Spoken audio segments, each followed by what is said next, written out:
Thanks for watching 12 News at 10. I'm Chase Golightly. Severe storms and blowing dust are moving through parts of southern Arizona tonight, bringing blowing dust to the valley. Here's a live look at State Route 347 near Casablanca, with blowing dust leaving a haze over the highway. That's just a few miles north of Maricopa.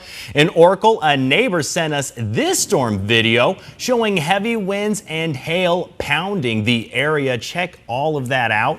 Plus, they captured some heavy flooding, saying it's the most rain they've seen in 25 years. Oracle Ranger Station recorded 1.5 inches of rainfall. Love seeing that rain. And just a few hours ago, traffic cameras caught strong wind and dust on I-10 eastbound at 6th Avenue near downtown Tucson. Let's bring in meteorologist Chris Dunn now. Chris, we're seeing these storms are active across southern Arizona, but what does that mean for us here in the valley? When can we expect to get some of that action? Yeah, not tonight, but tomorrow. We're getting kind of the side effect of the storms down to the south with some of that blowing dust moving in. We'd rather have the rain than the dust, but all we're getting is the dust for tonight. We have this area of high pressure that is migrating to the north and moving to the northeast. So right now, the steering winds are kind of coming out of the northeast and the east. By tomorrow, more of an east and southeasterly push. So anything that develops out here will be directed into the Phoenix area, specifically the valley right here. So we have southerly storms that are pretty much down to the south of Interstate 8, but the gusty outflow kicks up some dust and sends that our way. Oracle, which is just north of Tucson, that's where we had that the viewer video with some of that heavy rain and some hail earlier. They were under a severe thunderstorm warning for a time. Here's a close-up look at the Phoenix area, and generally lighter rain from Casa Grande to Gila Bend along Interstate 8. That is going to fade away as we head to the overnight hours. But tomorrow, the Storm Prediction Center has outlined this area in yellow from Tucson all the way into Phoenix as a level 2 on our scale of 1 to 5 as far as the severe storm risk is concerned. So not just storms, but the potential for some storms with damaging winds and just general thunderstorms in the forecast for Monday. So here's the lineup. This is what we can expect. Tonight, the storms to the south that are fading away. It'll kick up some dust, so a hazy, dusty situation across the valley. Tomorrow, the afternoon storm potential along with gusty winds, a weather impact alert for late in the day tomorrow. We'll talk more about that, and I'll bring in Futurecast to time things out for you. That's coming up in just a few minutes. Chase? Chris, thanks. Tonight, a Valley firefighter who died in the line of duty was laid to rest. Friends and family of 27-year-old Nick Hutcherson gathered at Dream City Church this afternoon to honor him. 12 News journalist Tiani Jadaling shares how he is being remembered. Nick Hutcherson was one of 3 firefighters who died in the line of duty while battling a blaze near the Utah-Colorado border. And earlier this afternoon, his loved ones gathered to honor his life and work in the church directly behind me. It is with deep respect and heavy hearts that we announce the end of watch for Nick Hutcherson, Hidden Valley Habitat.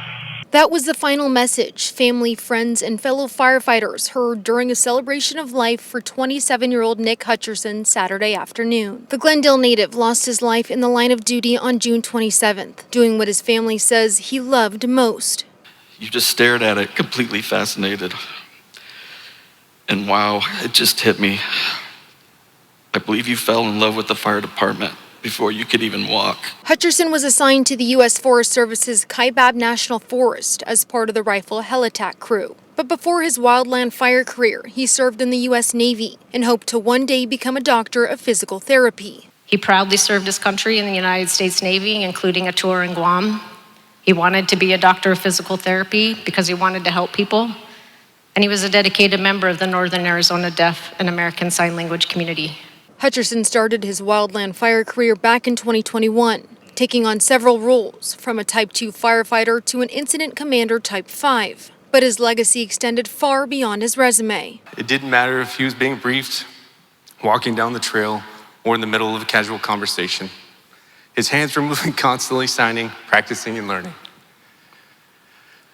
That dedication wasn't random. It was just a part of his vision. As loved ones gathered to say their final goodbyes, they sent him off with a phrase he often used on the fire line. Rest easy, Dr. Nicholas Hutcherson. We have the watch from here. Easy day. Now, flags here at Dream City Church in North Phoenix remain at half-staff following Governor Hobbs' order to honor the fallen firefighter. In Phoenix, I'm Tiani Jadaling, 12 News. Tiani, thanks. A suspect is now in custody after a hit and run in Pinal County yesterday, leaving one dead and 3 others seriously hurt. It happened on Hunt Highway near Magma Road. The Pinal County Sheriff's Office says deputies arrested a Florence resident, 58-year-old Dave Loeshier. He is being booked on multiple felony charges. It's still unclear what led up to the crash or the condition of the victims. Phoenix police tell us a home invasion ends with a man dead and a suspect on the run. Officers arrived to a home near 32nd Street and Thomas just before 4 a.m. after reports of a shooting. Police say an unknown suspect forced their way into the home, then shot a man identified as 51-year-old Daniel Says. He died at the scene. The suspect ran away before police got there. If you have any information on this case, you are asked to contact Phoenix Police or Silent Witness. Happening today, thousands of kids in the Valley are heading back to school soon. It's hard to believe it's right around the corner. And they're going back to class with a little extra help this year. A Chandler nonprofit held its 13th annual Operation Back to School event. 12 News journalist Trisha Hendricks takes us there. Lines wrapped around Compass Christian Church Saturday morning, families waiting for a fresh start before the first day of school. Among them, Chandler dad Scott Hathaway and his 3 kids, Olivia, Harrison, and Savannah. Well, we heard that we're giving away these free backpacks and school supplies, and we thought that was just a great, opportunity for us to get ahead on the school shopping. On average, without an event like this, how much would you pay to get all your kids supplies? Oh my gosh. Hundreds? Yeah, hundreds. Yeah, like 100 each at least. Here they got grade-specific backpacks filled with pencils, folders, pens, and headphones. They got coupons for free haircuts, socks, underwear, and his oldest daughter even got a brand new pair of shoes. An amazing opportunity, and I love it because it helps out a lot of families.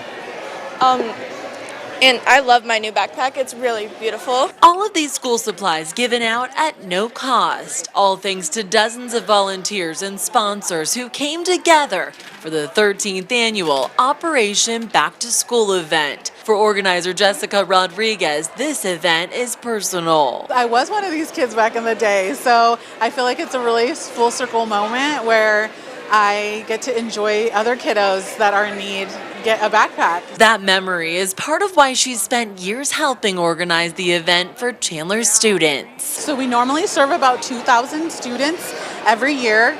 I feel like it gets bigger every year. So I feel like there's more and more that we serve, but we're just grateful for all the community that comes together. What families receive here is more than just school supplies. Mental health care are in your resource bags. We have medical care, what are either low cost or free to families. And for the Hathaway family, that meant walking out with more than just the supplies they came for. It just means having a little bit more money to be able to do other stuff. Maybe take them to a trampoline park or something. Get a little fun in. I want to say thanks to the people who put this together. It's a great blessing for all of us. Thank you. In Chandler, Trisha Hendricks, 12 News. Meanwhile, another nonprofit is making sure military families across the Valley are ready for the new school year. Operation Homefront hosted its annual Back to School Brigade in Glendale, providing nearly 200 children of military families with free backpacks filled with school supplies.